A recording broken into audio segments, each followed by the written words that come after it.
ছেলেরা বাচ্চারা জওয়ানেরা মা বোনেরা ঠান্ডা মেজাজে শুনুন জামানা মুসাদ্দিদুজ জামান আমিরুশ শরিয়াত আলা হযরত দাদা হুজুর পীর কেবলা রাহমাতুল্লাহ আলাইহি হুজুরের প্রথম খলিফা বড় মাওলানা আল্লামা রুহুল আমিন রাহমাতুল্লাহ আলাইহি এমন করে হুজুরের যত মুরিদ মুতাকিনগণ যারা আমার নবীকে বড় অন্তর থেকে ভালোবেসেছিল আল্লাহ তাদেরকে মালামাল করে দিয়েছিল।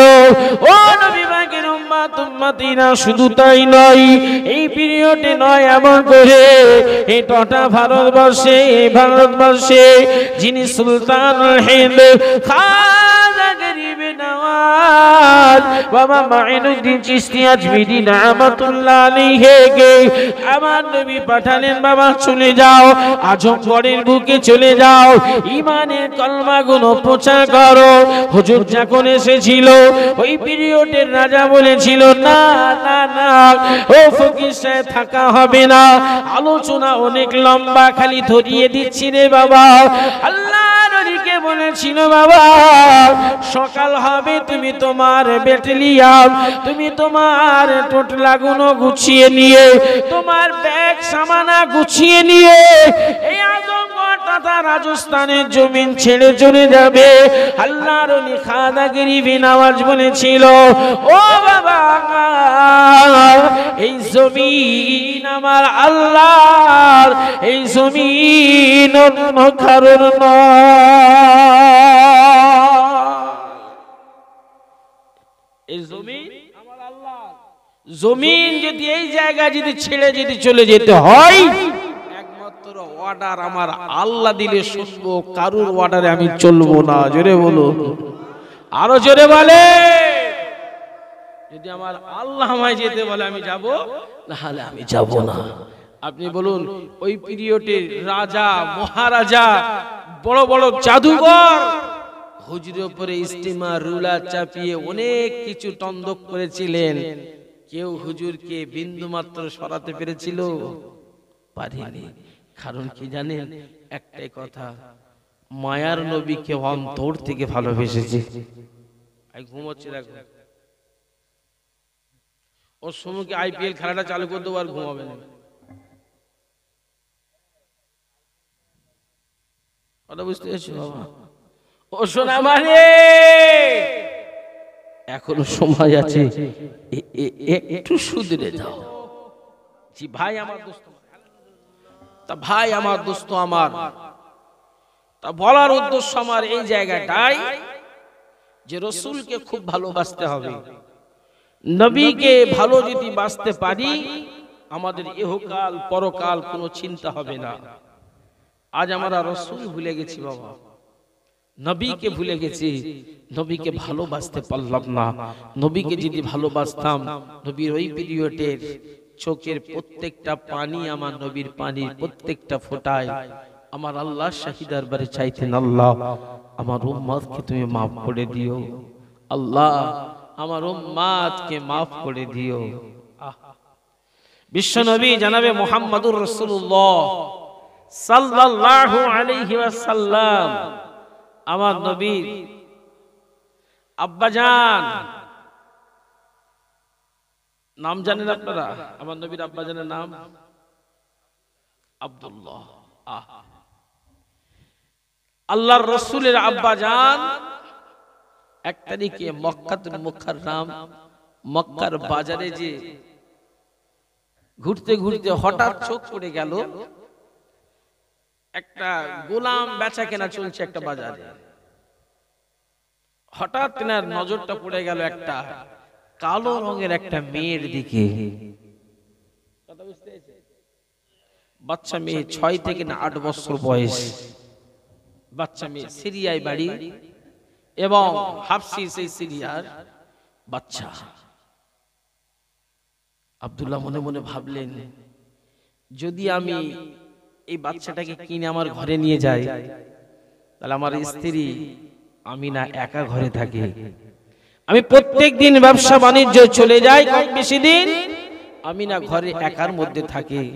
যদি আমি এই গোলামটাকে নিয়ে যাই আস্তে আস্তে বড় হবে আর আমিনার সঙ্গে বেশ একসাথে দুজন মিলে থাকবে। বাচ্চাটাকে কিনেলে বাড়িতে নিয়ে আসলেন।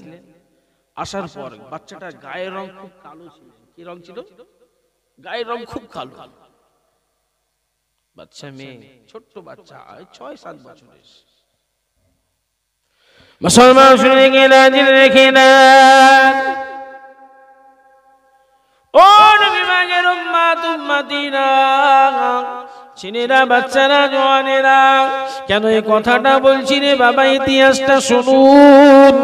বিশ্বনবী জনাবে মুহাম্মদুর রাসূলুল্লাহ সাল্লাল্লাহু আলাইহি ওয়াসাল্লাম, আমার নবীকে আপনি আর আমি এত ভালোবাসি, কিন্তু না না, ওই পিরিয়ডে আমার নবীর আব্বা যান ওই মক্কার বাজার থেকে যে গোলামটা কিনে নিয়ে এসেছিল, আল্লাহর নবীর আব্বা যান যে গোলামটাকে কিনে নিয়ে এসেছিল, সেই গোলামটা এত ভাগ্যবতী। দেখুন, আমার নবী পৃথিবীর জমিনে আসার সর্বপ্রথম ওই কালো রঙের হাফসির ওই গোলামটা আমার নবীর শরীরের মধ্যে সর্বপ্রথম টাচ করেছিলেন। জোরে হবে না? আমার নবীর কাছে বিচার করে গায়ের রং দেখে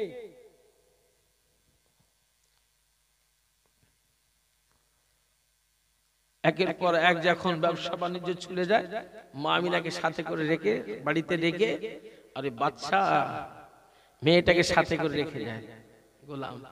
মা আমিনার হাতের কাজ করে দেয়, বাড়ির যতটুকু প্রয়োজনীয় বাড়ির বাইরে ততটুকু কাজগুলো করে দেয়। ওই ঘরটা আস্তে আস্তে আস্তে আস্তে একটা বরকতময় শুরু হয়ে যায়। জোরে বলুন সুবহানাল্লাহ। রাসূল পৃথিবীতে এখন আসেনি, বরকতময় শুরু হয়ে যায়। এখন রাসূলুল্লাহর আব্বা জান ওই বাচ্চা মেয়েটার নাম দিয়ে দিল, তোমার নাম আজ থেকে, তুমি আসার পর আমার ঘরটা যেন বরকতময় হয়ে গেছে, আজ থেকে তোমার নাম আমি রেখে দিলাম বারকা। জোরে বলুন সুবহানাল্লাহ। তোমার নাম আজ থেকে বারকা বলে দিলাম, বরকত। ও নবী পাকের উম্মতিনা, ছেলেরা, বাচ্চারা, জওয়ানেরা, এই সময় 1 তারিখে রাসূলের আব্বা যান তিনি ব্যবসা চলে যান। মক্কা থেকে মাল সামানা কিনে নিয়ে মদিনা শরীফের দিকে তিনি ব্যবসা বাণিজ্য চলে যায়। কোন কিতাবওয়ালা লিখেছেন শাম সিরিয়া দিকে ব্যবসা বাণিজ্য করতে চলে যায়, কিন্তু না না, মাকামে আবু আবাই তিনার না সামনে হয়ে গেল, তিনি সেখানে ইন্তেকাল করলেন। তিনি ইন্তেকালের পরে ওই সময় মা আমিনার কাছে খবর হয়ে যায়, ও আমিনা, তোমার প্রাণ প্রিয় স্বামী আর বেঁচে নাই, তিনি ইন্তেকাল হয়ে গেছে, তিনি মারা গিয়েছেন, তেনার দাফন হয়ে গেছে মাকামে আবু আবাই, তিনি ইন্তেকাল হয়ে গেছেন। ও আমার আমিরপুর 19 নম্বরের মা বোনেরা, বেটিরা, কেউ যদি কারো স্বামীর ইন্তেকালের কথা শুনে, কেউ বা ওই জায়গায় থমকে দাঁড়িয়ে যায়, মা আমিনা বলে, যেন আল্লাহর আসমানটা যেন আমার মাথার উপরে পড়ে যায়। আমি রাস্তার দিকে ফেল করে তাকিয়ে মনে হয় কিছুক্ষণের ভিতরে আমার প্রাণের স্বামী আমার বাড়িতে ফিরে আসবে। না না না না না, বাড়িতে ফিরলে না। এই সময় সেই বারকা কালো রঙের মেয়েটাকে নিয়ে আমার নবীর আম্মা যান সারাটা রাত সারাটা দিন ওই ঘরের মধ্যে দিন যাপন করেন, আর রাস্তার দিকে তাকিয়ে তাকিয়ে থাকে, মনে হয় আর কিছুক্ষণের ভিতরে আমার স্বামী আসবে। না না না না, ওই কালো রঙের ওই হাফসির ছোট বাচ্চাটাকে নিয়ে মা আমিনা ওই ঘরে দিনের পর দিন কাটিয়ে দেয়, দিনের পর দিন কাটিয়ে দেয়। নবীর ইশকে দেওয়ানা। আমার নবীর বয়স যখন মায়ের পেটে 6 মাস হয়ে গেল, রাসূলের আব্বা জান ইন্তেকাল হয়েছিল নাকি গো বাবা? নবীর বয়স যখন 6 বছর কিছুদিন বাকি, তার আগে মা আমিনা বলে গেল, আমিনা রে, আমার নবী মুহাম্মদ। আলোচনা অনেক বড়, কিন্তু আপনাকে একটু বোঝাচ্ছি, গেলে শুনুন। নবীর ইশকে দেওয়ানা হন, যতই ওয়াজ শুনুন না কেন, নবীর প্রতি দেওয়ানা যদি না হয়েছে, নবীর প্রতি মহব্বত যদি না হয়েছে, ওয়াজ কোনো কাজে লাগবে। কারণ আমার আল্লাহ রোজা করে না, কিন্তু বান্দাকে রোজা করতে বলে। আমার আল্লাহ নামাজ পড়ে না, কিন্তু বান্দাকে নামাজ পড়তে বলে। কিন্তু আমার আল্লাহ বলেন, তোদেরকে হুকুম করি সেটা কিন্তু আমি করি না, কিন্তু একটা ইবাদত আমি আল্লাহ করি। আমি একটা ইবাদত করি, সেটা কি? আমার হাবিবের উপরে আমি আল্লাহ খোদ নিজে দরুদ পড়ি। জোরে বলুন, আরো জোরে বলে। আমার আল্লাহ নিজে দরুদ পড়ে মুস্তাফা নবীর উপরে। সে মুস্তাফা নবীকে ভালোবাসতে গেলে আগে মন ভালো করতে হবে বাবা। 6 মাস হয়ে যাবার আগে আগে 6 বছর যে হয়ে গেছে রাসূলের বয়সটা, কিছুদিন আগে ইন্তেকালে কিছুদিন আগে বারকার বয়সটা তার বড় হয়েছে। বড় হয়নি বাবা? ও একটু বড় হয়েছে। বলছে বারকা, আমার মুহাম্মদকে একটু দেখিস। তার আব্বা জান চলে গেছে, আমি আম্মা জানও চলে যাব। আমি চলে যাবার পর আমার মুহাম্মদকে টাইম মতো খাওয়া দাওয়া দিবি, টাইম মতো গোসল করিয়ে দিবি, টাইম মতো আমার মুহাম্মদের দেখভাল করবি। বারকা তিনি দায়িত্বটা নিয়ে নিলেন। জোরে বলুন সুবহানাল্লাহ। মুসলমান শুনে গেরা জেনে রেখে দেন, ও নবী বাগের উম্মতিরা, ছেলেরা, বাচ্চারা, জওয়ানেরা, আমার নবীর বয়সটা যখন আস্তে আস্তে 6 থেকে 7 বছর হয়ে যায়, আমার নবী ওই সময় দাদু জানের পিরিয়ডে তত্ত্বাবধানের দায়িত্ব থাকে। কিন্তু না না, দাদু জান তিনি যখন ইন্তেকাল হয়ে যায়, আমার নবীর ওই পিরিয়ডে আবু তালেব আমার নবীর দায়িত্ব নিয়ে নেয়। আমার নবী আবু তালেবের তত্ত্বাবধানের দায়িত্ব আমার নবী থাকে। ভাই আমার, দোস্ত আমার, এই সময় আমার নবীকে লক্ষ্য করে বললেন, কে বললেন? নবীর চাচা বললেন, ও বাবা মুহাম্মদ, আমার বাড়িতে খেয়ে পড়ে থেকে তুমি তোমার ভবিষ্যৎটা বুঝে নাও। তুমি আমার বাড়িতে খেয়ে পড়ে থেকে, ও বাবা মুহাম্মদ, তুমি তোমার ভবিষ্যৎটা বুঝে নাও। ও নবী পাকের উম্মত উম্মতিনা, আমার নবীর বয়স মাত্র, খুব ঠান্ডা মেজাজে শুনুন, মাত্র 6 থেকে 7 বছর। ওই সময় আমার নবীকে লক্ষ্য করে আমার নবী চাচা বলছেন, ভাতিজা মুহাম্মদ, আমার বাড়িতে থাকো, আমার বাড়িতে খাওয়া দাওয়া করে নাও, কিন্তু তোমার ভবিষ্যৎটা তুমি বুঝে নাও, তোমার ভবিষ্যৎটা গুছিয়ে নাও। এই সময় আমার নবী চুপ করে দাঁড়িয়ে আছেন। আমার নবীর চাচা আবু তালেব কিছু তোমরা মেষ বকরি নিয়ে এসে আমার নবীর হাতে দিয়ে দিল।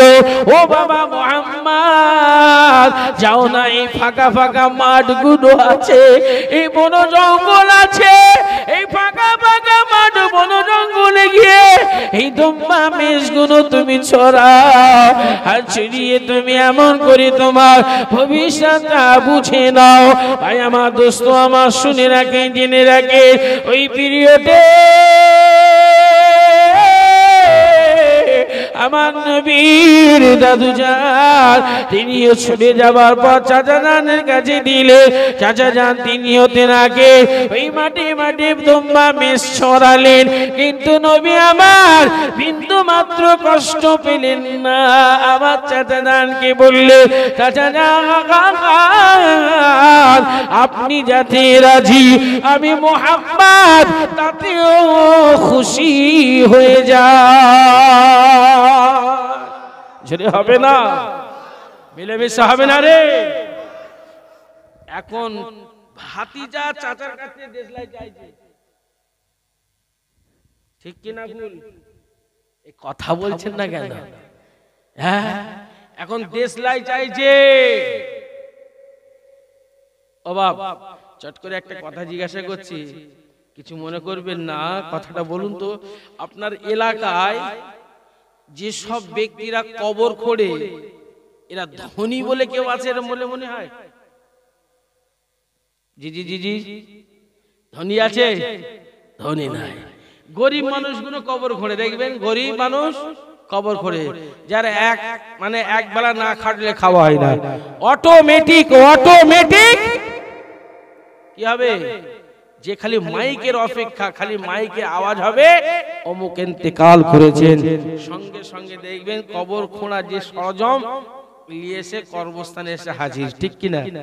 জি, আপনি বলুন, ও আমার বাপের কবরও খুঁড়েছে, আমার মায়ের কবর খুঁড়েছে, আমার ছেলের কবর খুঁড়েছে, আমার মেয়ের কবর খুঁড়েছে, আমার পুরো ছাই গোষ্ঠী সবের কবর খুঁড়লো, অথচ আমার বাড়ির মেয়ের কোনো বিয়ে হলে ওকে দাওয়াত করা হয় বলে মনে হয়?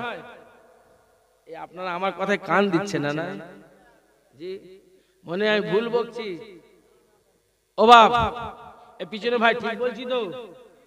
যে টোটাল ব্যক্তিগুলোর কবর ওই ছেলেটা খুঁড়ে দিল, কিন্তু তার বাড়ির একটা খুব নাম করা ছেলের সঙ্গে কোন এক মেয়ের বিয়ে হচ্ছে, সবাইকে কিন্তু দাওয়াত দেয়, কিন্তু সে কবর খোঁড়াওয়ালাকে ভুলে যায় নাকি গো? আমরা দাওয়াত দিই কাকে বলেন তো? আগে কবর খুঁড়বে গরিব লোক, দাওয়াত পাবে ধনী লোক।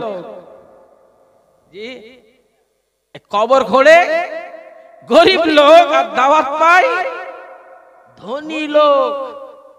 এই হয়েছে আমাদের মুসলমান রীতিনীতি। তাই এদের অবস্থা এই হবে না তো কার হবে বাবা?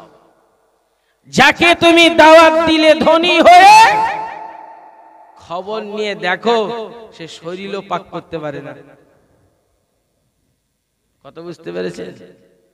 আর যেই ব্যক্তিটা তোমার দাদুর কবর খুঁড়ে দিল, মায়ের কবর খুঁড়ে দিল, যেই কাজটা কেউ করতে পারে না, ভয় করে, জি অনেক জন যেতে চায় না, সেই কাজটা করে দিল, তার বেলায় তুমি লিস্টের থেকে বাইরে বার করে রাখলে। ও শোনা মানে আজ আমাদের ভিতরে শিক্ষা দীক্ষা নেই, এই সম্পর্কে যদি কথা যদি বলেছো হুজুর খারাপ। জি, বিশ্বনবী জনাবে মুহাম্মদুর রাসূলুল্লাহ সাল্লাল্লাহু আলাইহি ওয়াসাল্লাম ওই পিরিয়ডে আমার নবীর হাতে দড়ি ধরিয়ে দিলেন। কে ধরালেন? চাচা আবু তালেব। এই দড়িটা ধরিয়ে দিল, বাবা চলে যাও মুহাম্মদ, মাঠে মাঠে দম্বা মেষ বকরি চড়াও, চড়ে তুমি তোমার ভবিষ্যৎটা বুঝে নাও। দড়িটা ধরিয়ে দিলেন রাসূল আমার, তাই তিনি মাথায় তুলে নিলেন।